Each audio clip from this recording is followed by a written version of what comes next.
เฮ้ยยิ้มเลยลูกยิ้มเลยเดี๋ยวเบิ่งด้วยเบิ่งหมูด้วยใส่ยิ้มเบิ่งใส่ยิ้มยังไงลูก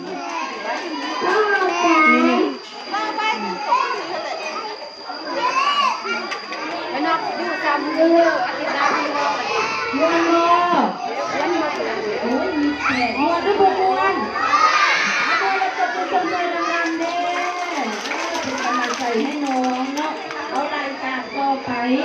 เป็นเพลงตะโกน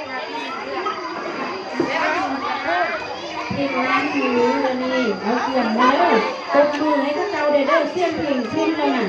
พวกนั้นจะตบมือให้ข้าเจ้าได้ยินกำลังใจเป็นไง